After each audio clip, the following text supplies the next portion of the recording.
Hello बच्चों, तो कैसे आप सब लोग? आई होप सब अच्छे होंगे। तो आज जो हम हमारा चैप्टर कर रहे हैं वो कर रहे हैं केमिकल बॉन्डिंग। इससे पहले हमने अपना periodic classification of elements complete कर लिया था और आज ये हमारी केमिस्ट्री का 11th चैप्टर है केमिकल बॉन्डिंग। ये मैंने आपके लिए सारे के सारे जो इम्पोर्टेंट टॉपिक्स है जेई के वो लिख दिए हैं इस चैप्टर के, जो इसके अंदर आ सकते हैं। आप इसका स्क्रीनशॉट ले लीजिए या फिर लिख लीजिए एक बार वीडियो को पॉज करके, ठीक है। चलो अब आगे बढ़ते हैं, चैप्टर स्टार्ट करते हैं अपना। तो चैप्टर के अंदर जो सबसे पहली चीज़ आती है वो आती है कि what is Kossel's Lewis approach to chemical bond formation. कि कोज़ल लेविस की अप्रोच क्या थी किसी भी केमिकल बॉन्ड को फॉर्म करने की। तो कोज़ल और लेविस एक बंदा नहीं है, ये दो साइंटिस्ट थे अलग अलग, एक कोज़ल और एक लेविस, ठीक है। ये कहना चाहते हैं कि जो एटम होते हैं डिफरेंट एलिमेंट्स के, वो कंबाइन होते हैं एक साथ, और किस किस रिस्पेक्टिव में कंबाइन होते हैं, वो होते हैं ताकि अपने ऑक्टेट्स को या फिर डुप्लेट को कंप्लीट कर सके। जैसे कि ऑक्टेट्स को कंप्लीट कर सके ये तो सभी को पता है, डुप्लेट भी कंप्लीट कर सकते हैं किस किस केस में, जैसे कि हाइड्रोजन, हीलियम, लिथियम, बेरिलियम, ताकि उनको क्या मिल जाए, stable nearest noble gas configuration मिल जाए। तो ये कोज़ल लेविस अप्रोच कहती है केमिकल बॉन्ड फॉर्मिंग की। जो एटम है डिफरेंट डिफरेंट एलिमेंट्स के, वो कंबाइन करते हैं ताकि उनके ऑक्टेट्स या फिर डुप्लेट्स कंप्लीट हो जाए, ठीक है। अगली बात आती है types of chemical bonds. Chemical bonds 3 type के होते हैं। जैसे मतलब बॉन्ड्स तो बहुत ज़्यादा टाइप के होते हैं, पर देखो अगर जो हमारी बॉन्ड एनर्जी है वो ग्रेटर देन 42 किलो जूल पर मोल से ज़्यादा हुई तो वो क्या हो जाएगा, उसमें कौन से केमिकल बॉन्ड फॉर्म होंगे। उसमें होगा एक तो आयोनिक बॉन्ड, एक कोवलेंट बॉन्ड, एक कोऑर्डिनेशन बॉन्ड और एक मेटेलिक बॉन्ड। कौन से आयोनिक, कोवलेंट, कोऑर्डिनेशन और मेटेलिक बॉन्ड, ठीक है। अगर हमारी बॉन्ड एनर्जी 8 किलो जूल से लेके 42 किलो जूल तक, 42 किलो जूल तक हुई तो कौन सा बॉन्ड फॉर्म होगा, वो होगा हमारा हाइड्रोजन बॉन्ड। और अगर बॉन्ड एनर्जी लेस देन और इक्वल टू 8 किलो जूल हुई तो हमारे वीक वंडरवॉल फोर्सेस का फॉर्मेशन होगा। तो हमारे वीक वंडरवॉल फोर्सेस का फॉर्मेशन होगा, जिसके अंदर क्या क्या आते हैं, डाइपोल, जिनको हम कहते हैं कैर्जन फोर्सेस, फोर्सेस। सेकेंड आता है डाइपोल इंड्यूस डाइपोल, जिसको कहते हैं हम देबे फोर्सेस। कौन से फोर्सेस, देबे फोर्सेस। थर्ड आता है इंड्यूस डाइपोल, इसके अंदर होते हैं लंडन या फिर डिस्पर्जन फोर्सेस, लंडन और डिस्पर्जन फोर्सेस। फोर्थ आता है हमारे पास आयन डाइपोल। फोर्थ कौन सा आता है, आयन डाइपोल। एनसीईआरटी के अंदर हमारा आयन इंड्यूस्ड डाइपोल आता है, सॉरी, वीक वंडरवॉल फोर्सेस में आयन इंड्यूस्ड डाइपोल। एनसीईआरटी के अकॉर्डिंग हमारा जो आयन डाइपोल होता है ना, उसको हम वीक फोर्स कंसीडर नहीं करते, ठीक है। अगला जो हमारा आता है टॉपिक वो आता है आयोनिक बॉन्ड। इसके अंदर क्या होता है, हम बॉन्ड को फॉर्म करते हैं ट्रांसफ़र ऑफ इलेक्ट्रॉन्स। कैसे, इलेक्ट्रॉन्स को ट्रांसफ़र करके हम बॉन्ड को फॉर्म करते हैं। जैसे कि इक्वेशन दे रखी है, m गैसियस स्टेट में है, वो उधर चला जाएगा तो m प्लस में इलेक्ट्रॉन, और एक x है वो उधर जाएगा, इलेक्ट्रॉन इसके अंदर ऐड करेंगे तो क्या आ जाएगा, x माइनस, x गैसियस, ये भी ये m ये x माइनस और m प्लस x, ऐसे डिनोट करते हैं इसको, ठीक है। अगर बात करें favourable condition of ionic bond formation की फेवरेबल कंडीशंस क्या है, तो फर्स्ट जो है वो क्या है, low ionization energy of m की क्या होनी चाहिए, लो आयोनाइजेशन एनर्जी होनी चाहिए। सेकंड जो हमारा डेल्टा EGH यानी कि इलेक्ट्रॉन गेन एंथैल्पी है x की, वो क्या होनी चाहिए, ज़्यादा होनी चाहिए, इलेक्ट्रॉन गेन एंथैल्पी ज़्यादा होनी चाहिए। और जो लैटिस एंथैल्पी है वो भी हाई होनी चाहिए mx की, किसकी, mx की ज़्यादा होनी चाहिए लैटिस एंथैल्पी, ठीक है। लैटिस एंथैल्पी क्या होती है, लैटिस एंथैल्पी होती है ऐसी अमाउंट ऑफ एनर्जी ताकि हम 1 मोल ऑफ लैटिस को क्या कर सके, ब्रेक कर सके उसके कॉन्स्टिट्यूएंट आयंस के अंदर। हमें ऐसी एनर्जी की ज़रूरत है ताकि हम किसी भी 1 मोल लैटिस को ब्रेक कर दें उसके आयंस के अंदर, ठीक है, किसके अंदर, आइसोलेटेड गैस में, ठीक। अगली बात आती है व्हाट इज़ इलेक्ट्रोवैलेंसी। इलेक्ट्रोवैलेंसी क्या होती है? तो इलेक्ट्रोवैलेंसी होती है कि कितने नंबर ऑफ इलेक्ट्रॉन हमने m से लेके x तक ट्रांसफ़र किए। इलेक्ट्रोवैलेंसी का मतलब होता है कि कितने नंबर ऑफ इलेक्ट्रॉन हमने m से लेके x तक ट्रांसफ़र किए, ठीक है। अगली बात आती है सोल्वेशन और हाइड्रेशन। सोल्वेशन और हाइड्रेशन क्या होता है? तो सोल्वेशन में क्या होता है, जब कोई भी आयोनिक या फिर पोलर बॉन्ड डिज़ोल्व हो जाए वाटर में, तो जो डिफरेंट आयंस है कंपाउंड के वो अलग हो जाएंगे। तो जो डिफरेंट आयंस है वो क्या हो जाएंगे? अलग हो जाएंगे, और वो सराउंड हो जाएंगे H2O मॉलिक्यूल से, और उसको H2 मतलब वाटर मॉलिक्यूल उसको घेर लेगा, आसपास से घेर लेगा, उसको सराउंड कर लेगा। तो उस प्रोसेस को हम क्या कहेंगे? सोल्वेशन या फिर हाइड्रेशन। सोल्वेशन या फिर हाइड्रेशन, ठीक है। जो एनर्जी रिलीज होती है सोल्वेशन के दौरान या फिर हाइड्रेशन के दौरान, उसको हम कहते हैं सोल्वेशन एनर्जी और हाइड्रेशन एनर्जी। सोल्वेशन एनर्जी या फिर हाइड्रेशन एनर्जी, ठीक है।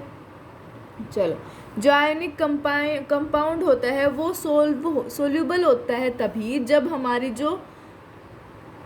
जो हमारी हाइड्रेशन इंथैल्पी कम हो लैटिस इंथैल्पी से। जो हमारी हाइड्रेशन इंथैल्पी किससे कम हो?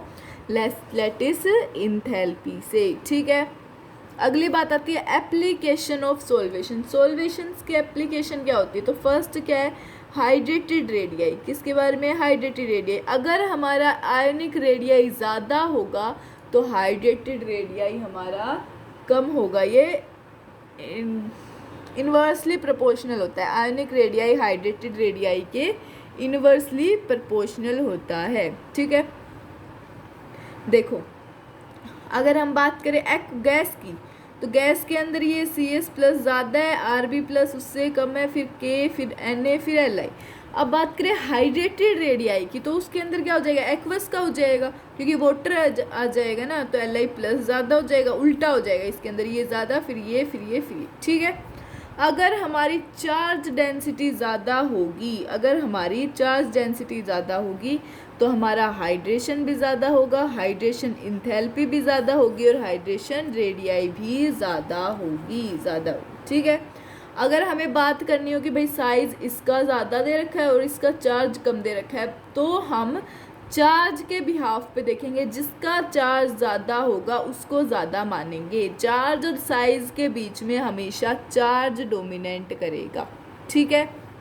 अगली आती है आयनिक मोबिलिटी। क्या आती है? आयनिक मोबिलिटी। आयनिक मोबिलिटी का मतलब है velocity of ion in aqueous solution. Aqueous solution के अंदर आयन की वेलोसिटी क्या होगी? एक्वस सॉल्यूशन में आयन की वेलोसिटी क्या होगी? तो जो आयनिक मोबिलिटी है वो इन्वर्सली प्रोपोर्शनल होता है हाइड्रेटेड रेडियाई के। अगर आयनिक मोबिलिटी ज़्यादा होगी तो हाइड्रेटेड रेडियाई कम होगा, ठीक है। अगली बात आती है इलेक्ट्रिकल कंडक्टेंस की। इलेक्ट्रिकल कंडक्टेंस में क्या होता है? ये डायरेक्टली प्रोपोर्शनल होता है आयनिक मोबिलिटी के, यानी कि इन्वर्सली प्रोपोर्शनल हुआ हाइड्रेटेड रेडियाई के।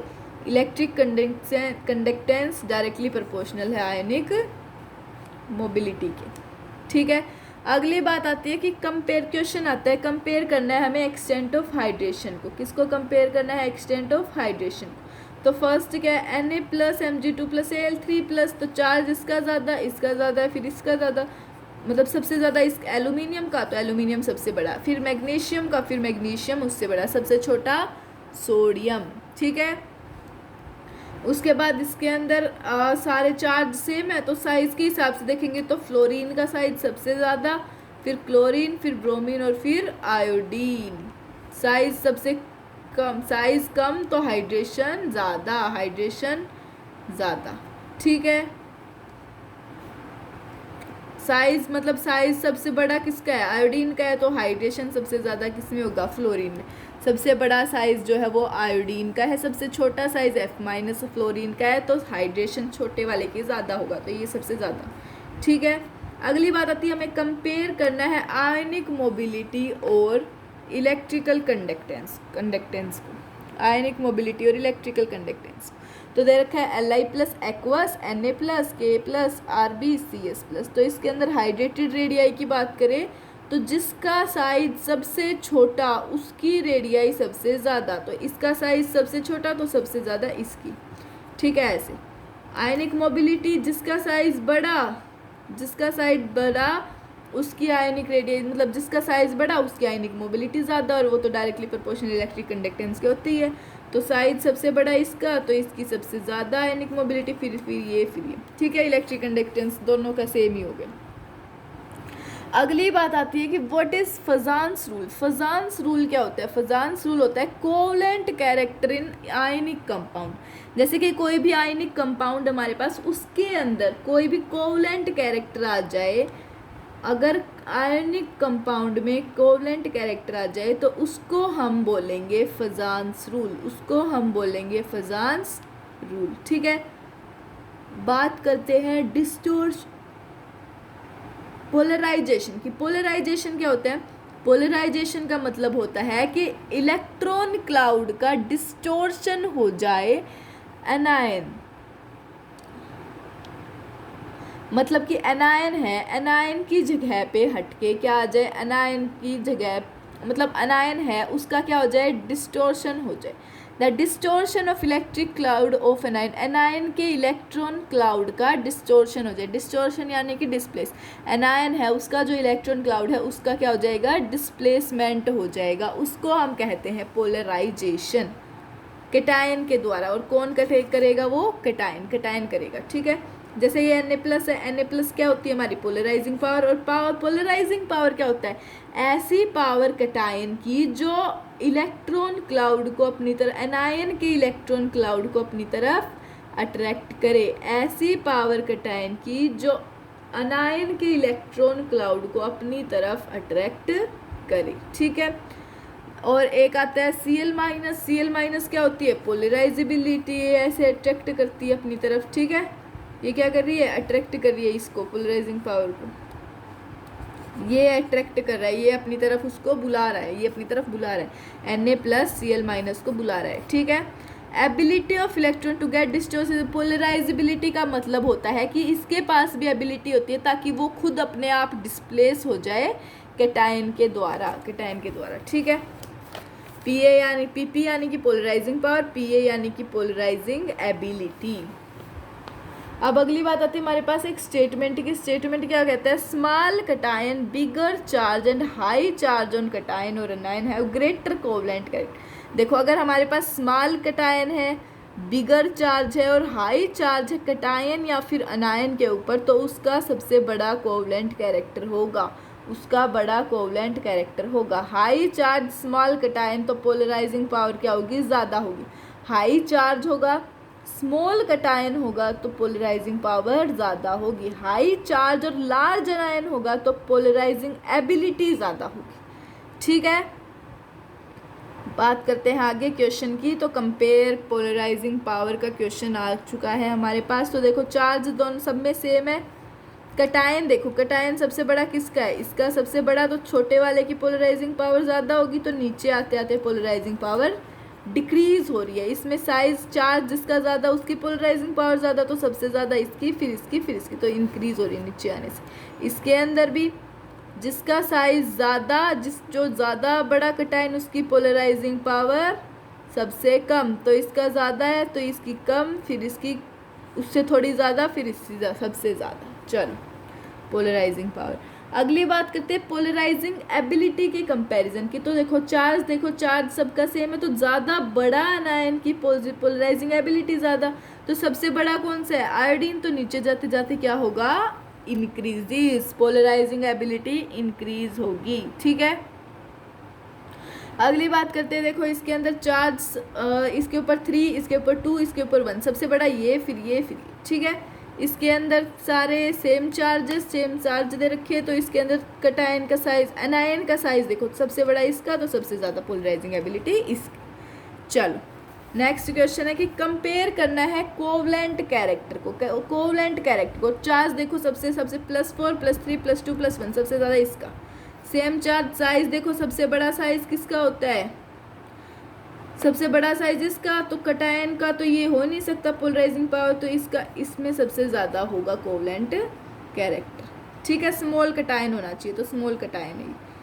चलो एफ तो सब में सेम ही है ना, एनायन सेम है पर कटायन सब में अलग अलग है। इसके अंदर कैटायन सेम है, एनायन बड़ा है, तो सबसे बड़ा एनायन आई माइनस, तो इसका सबसे ज़्यादा मैटर करता है। ठीक है, अगली बात करते हैं pseudo inert gas configuration. Pseudo inert gas configuration में क्या होता है, इनर्ट गैस होती है और प्लस डी की पावर 10। तो इसके अंदर क्या होता है, जो कोवलेंट कैरेक्टर होता है सूडो इनर्ट गैस कॉन्फ़िगरेशन का, वो ग्रेटर देन होता है सूडो मतलब covalent character of inert gas configuration. Pseudo से बड़ा होता है, सूडो वाला बड़ा होता है, मतलब नकली वाला बड़ा होता है, और इनर्ट वाला क्या होता है, सिंपल इनर्ट वाला कम होता है। ठीक है, अब बात करें कोवलेंट कैरेक्टर की CuCl में और NaCl में, तो जिसका चार्ज ज़्यादा पोलराइजिंग में उसकी ज़्यादा पावर।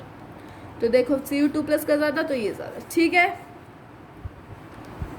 अगली बात करते हैं कोवलेंट बॉन्ड की। किसकी बात करते हैं, कोवलेंट बॉन्ड की। कोवलेंट बॉन्ड क्या है, covalent bond is form by sharing of electron. जब हम किसी इलेक्ट्रॉन को शेयर करते हैं तो उसको हम कहते हैं, और शेयर करते हैं और उससे जो बॉन्ड बनता है उसको हम कहते हैं कोवलेंट बॉन्ड। उसको हम क्या कहते हैं, कोवलेंट बॉन्ड। ठीक है, जैसे ए बी ए ये क्या है, single bonds, a double bond, a triple bond. Sigma bond को क्या कहते हैं, S P end to end और हेड ऑन ओवरलैपिंग। ठीक है,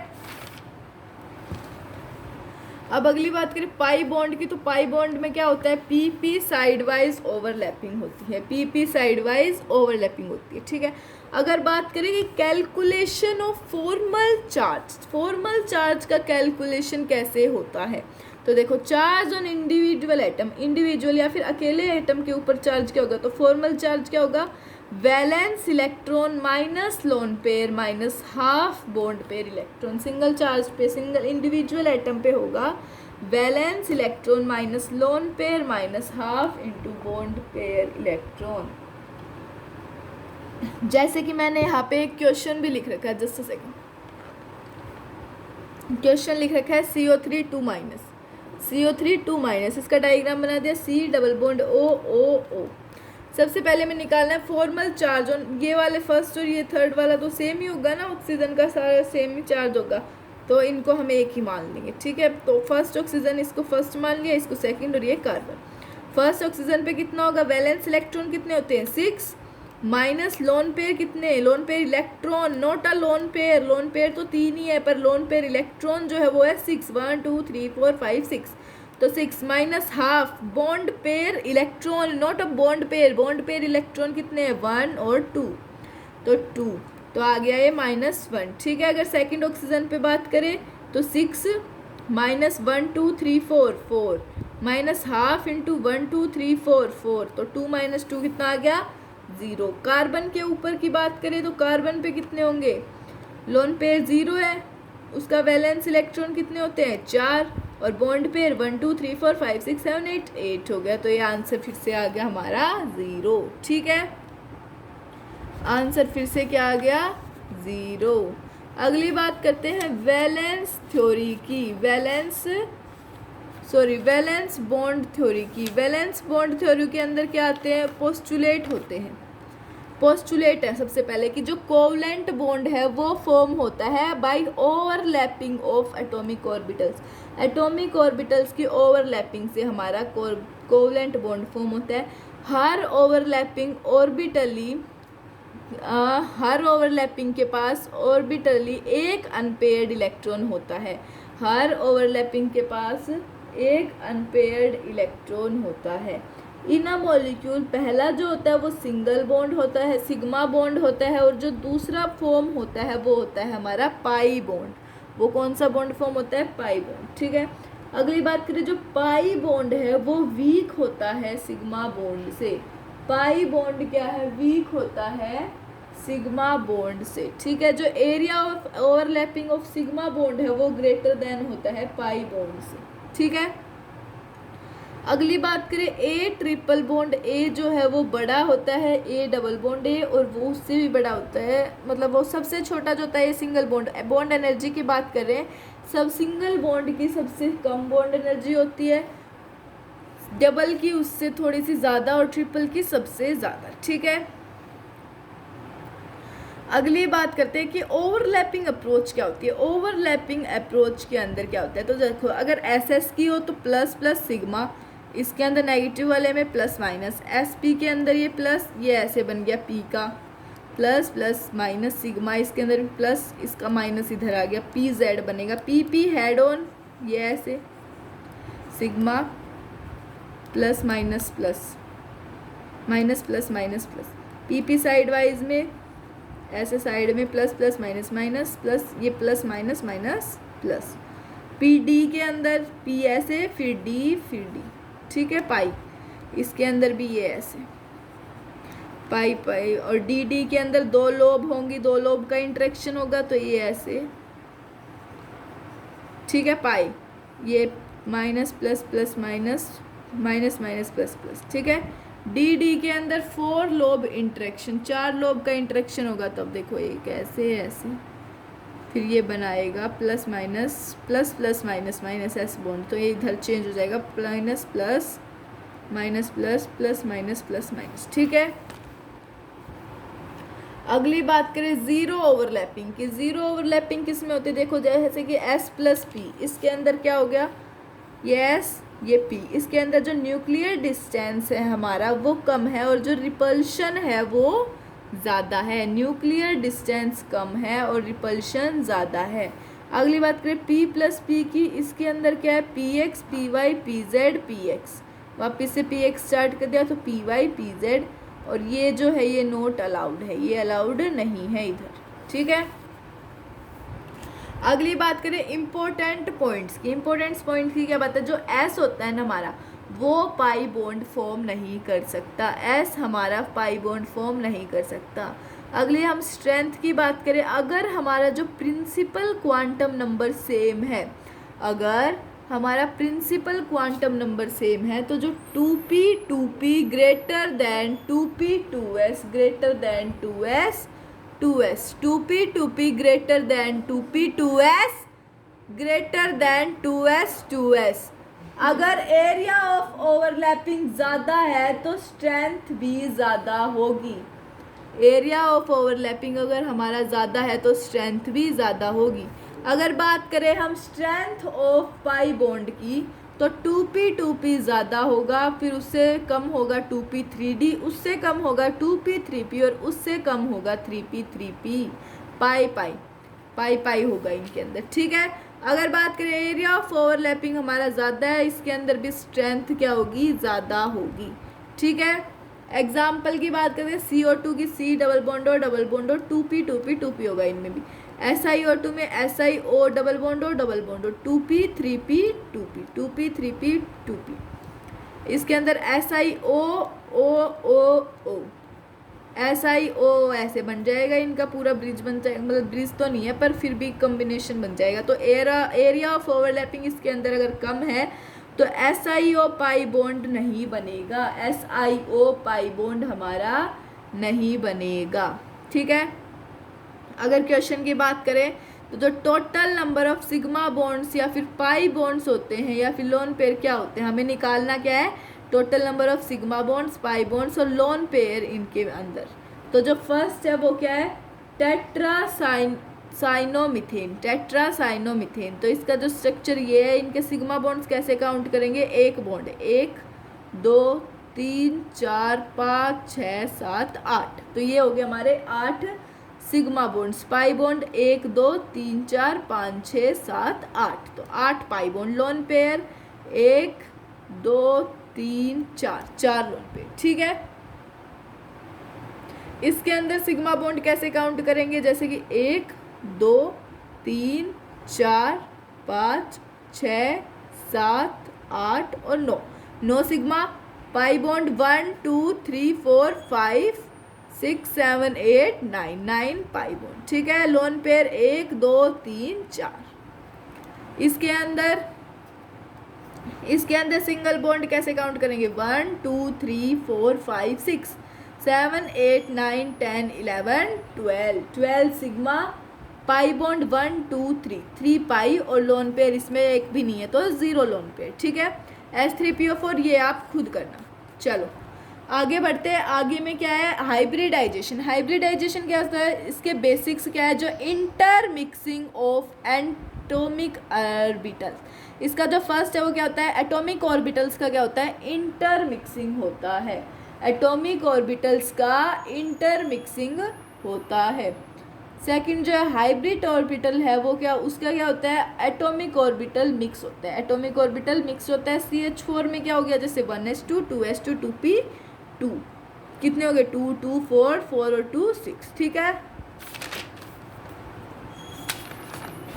ठीक है। चलो अगली बात आती है हाइब्रिड ऑर्बिटल्स की। इसके अंदर ये हमारा पी का होता है। ऑलवेज ये हाइब्रिड ऑर्बिटल्स है वो हमेशा फॉर्म करते हैं सिग्मा बॉन्ड्स को, और ये कभी भी फॉर्म नहीं करता पाई बॉन्ड को, कभी फॉर्म नहीं करता पाई बॉन्ड को। ठीक है, तो S प्लस पी क्या होता है हमारा, SP, S plus P P P, SP2 या SP3, फिर SP3D, फिर SP3D2 और SP3D3।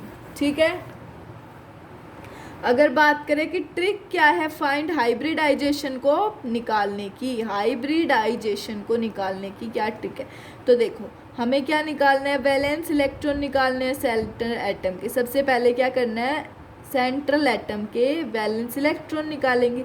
तो उसके अंदर क्या होगा, जैसे लिथियम है उसका वैलेंस 1, बेरिलियम का 2, बोरोन का 3, कार्बन का 4, नाइट्रोजन का 5, ऑक्सीजन का 6, फ्लोरीन के 7 और जिनोन के 8।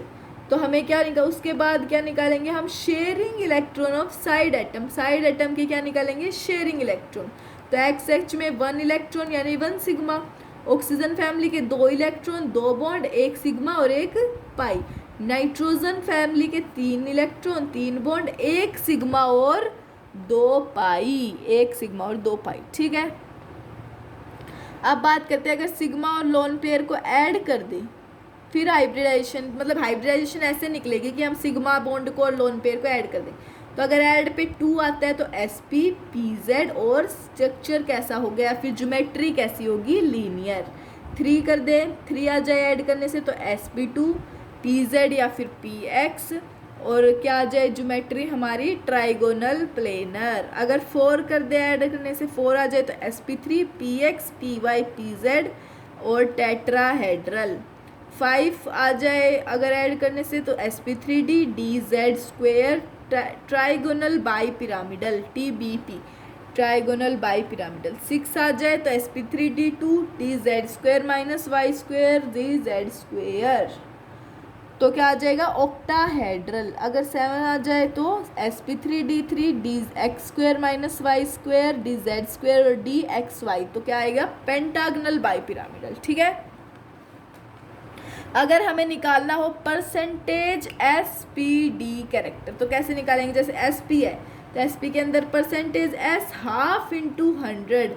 हाफ क्यों किया, क्योंकि 1 और 2, 1 और 1 2, तो हाफ इंटू 100 तो आ गया 50%, 50 फिर 100 में से S का माइनस कर देंगे तो फिर से 50 आ गया। अगर SP2 की बात करें तो इसके अंदर परसेंटेजेस 1 और प्लस 2 3, तो 1/3 इंटू 100 कितना आ गया, 33.33।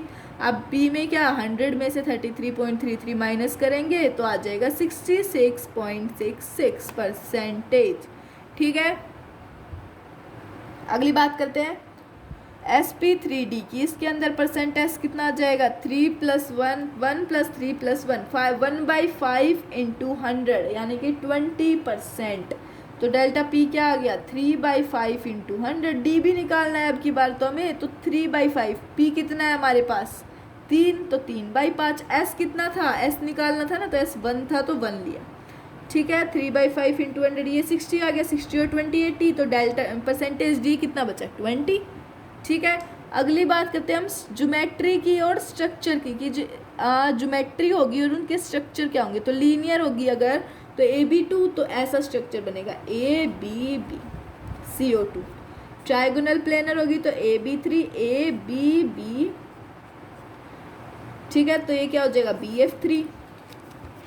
थर्ड होगी तो टेट्राहेड्रल, थर्ड होगा तो टेट्राहेड्रल, मतलब थर्ड यहाँ टेट्राहेड्रल होगा तो AB4, A B B B और B CH4 जैसे कि, ठीक है। Trigonal bi pyramidal AB5 A B B B B B, ठीक है। ये X और ये Y तो मान लिया, तो जैसे कि PCl5 या फिर PF5।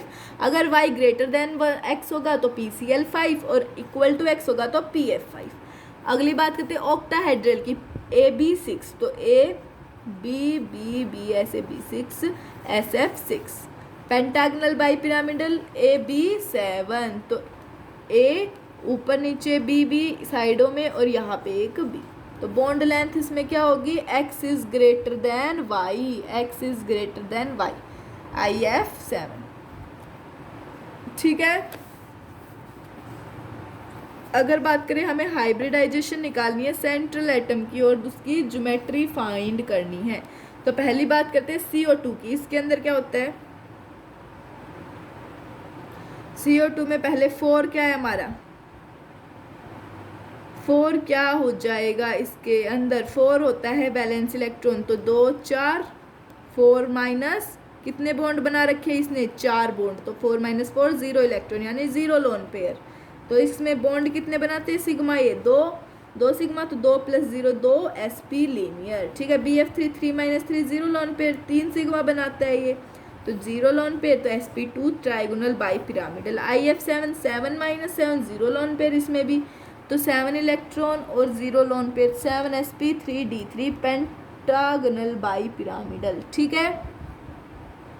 अगली बात करते हैं valence shell electron pair repulsion theory. Valence shell electron pair repulsion theory कहती है कि जो लोन पेयर का बॉन्ड है वो ग्रेटर देन होता है लोन पेयर बॉन्ड पेयर से, और वो भी ग्रेटर देन होता है बॉन्ड पेयर से। सबसे बड़ा होता है बॉन्ड पेयर का, उसके बाद लोन पेयर मतलब सबसे छोटा होता है बॉन्ड पेयर, उससे थोड़ा सा बड़ा होता है लोन पेयर, बॉन्ड पेयर उससे बड़ा, सबसे बड़ा होता है लोन पेयर का बॉन्ड, ठीक है। अब ये मैंने एक टेबल बना रखी है आप सबके लिए, ये टेबल आपको याद करनी है, इसका स्क्रीनशॉट ले लो या फिर लिख लो। देखो क्या है, स्पीसीज दे रखी है, हाइब्रिडाइजेशन, ज्योमेट्री और उसकी शेप दे रखी है। क्या है इसके अंदर, XCF2 का क्या है, sp3d2 trigonal bi pyramidal linear, NH4 plus का sp3 टेट्राहेड्रल और tetrahedral, SO4 2 minus sp3 tetrahedral ClF3 sp3d trigonal bi pyramidal T shape, SF4 sp3d trigonal bi pyramidal CSO, XeOF2 sp3d trigonal bi pyramidal T shape, solid PCl5 sp3 tetrahedral tetra, solid PBr5 sp3 tetrahedral tetra, SOF2 sp3 tetrahedral trigonal bi pyramidal, trigonal pyramidal,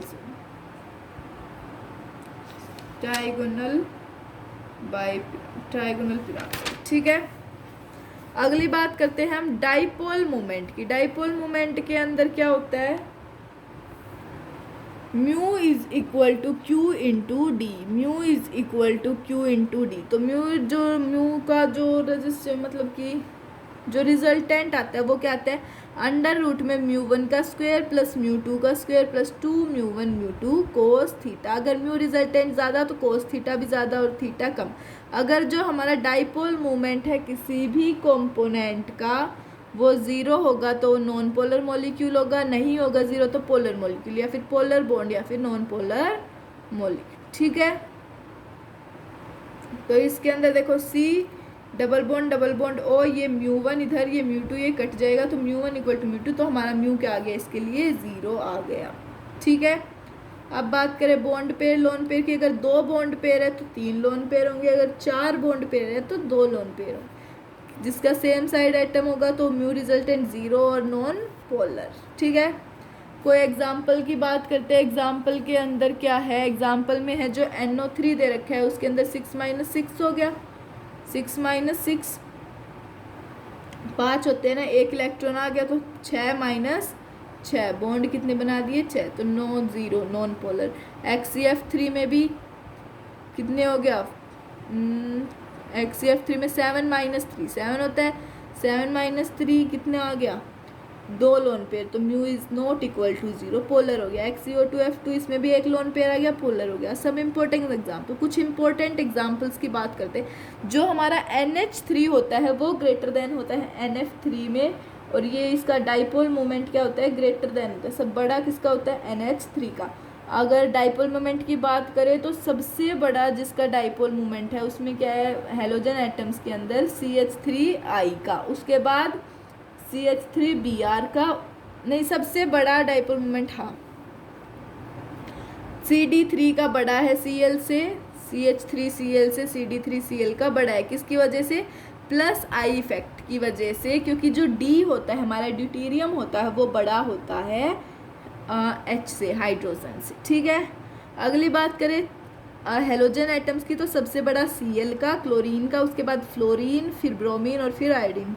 CH3Cl greater than CH3F greater than CH3Br greater than CH3I, CH3Cl greater than CH3F greater than CH3Br greater than CH3I।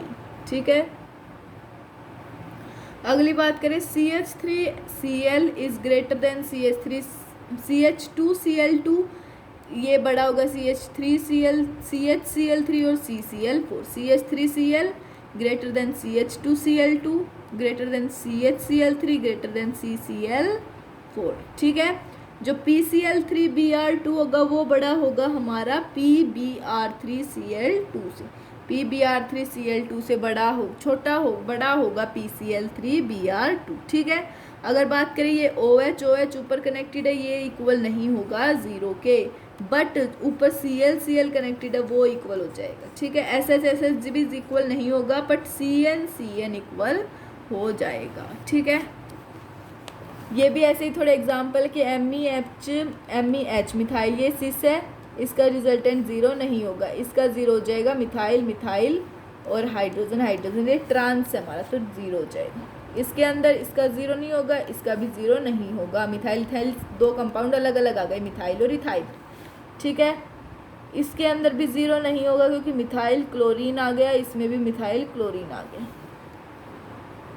अगली बात करें benzene derivatives की, तो इसके अंदर ये ortho वाला equal नहीं होगा, मेटा वाला भी, पर पैरा वाला रिजल्टेंट 0 होगा, पैरा वाला रिजल्टेंट 0 होगा। ठीक है, अगली बात करते हैं हम कैलकुलेशन ऑफ आयनिक कैरेक्टर की, किसकी calculation of percentage ionic character. तो क्या कहता है परसेंटेज आयनिक कैरेक्टर की, जो म्यू ऑब्जर्व्ड है डिवाइडेड बाय म्यू कैलकुलेटिव है वो into 100।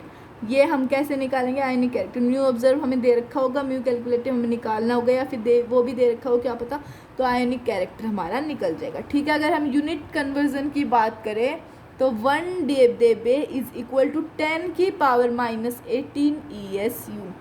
1D is equal to 10 की पावर माइनस 18 ESU सेंटीमीटर। ठीक है, इसको हम क्या कह सकते हैं सेंटीमीटर में कन्वर्ट करें ESU से, तो 3.33 इंटू 10 की पावर माइनस 30 सेंटीमीटर। 3.33 इंटू 10 की पावर माइनस 30 सेंटीमीटर। अगर 1E की 1 इलेक्ट्रॉन वोल्ट की बात करें तो 1.6 इंटू 10 की पावर माइनस 19 कूलम। और अगर ESU में कन्वर्ट कर दे इसको तो क्या आ जाएगा 4.8 इंटू 10 की power minus 10 ESU। 4.8 into 10 minus 10 की पावर माइनस 10 ESU। ठीक है, अब एक क्वेश्चन दे रखा है, इसमें क्या है हमें गिवन MU ऑब्जर्व्ड 1.03D। इसकी जो बॉन्ड लेंथ है HC की वो क्या है 1.27 इंटू ये पता नहीं शायद एंगस्ट्रॉम, हाँ 1.27 इंटू एंगस्ट्रॉम। तो म्यू कैलकुलेट करना है Q इंटू डी, तो Q क्या है हमारा 4.8 इंटू 10 की पावर माइनस 10 इंटू 1.27 इंटू 10। 4.8 इधर से आया, ये होता है हमारा, ठीक है Q। तो ये क्या आ गया 6.1 इंटू 10 की पावर माइनस 18 ESU सेंटीमीटर। तो क्या आ गया ये 6.1 D। Percentage ionic character 1.03 divide by 6.1 into 100, तो क्या आ गया ये 16.9%। 16.9% परसेंटेज आयनिक कैरेक्टर आ गया 16.9%। ठीक है।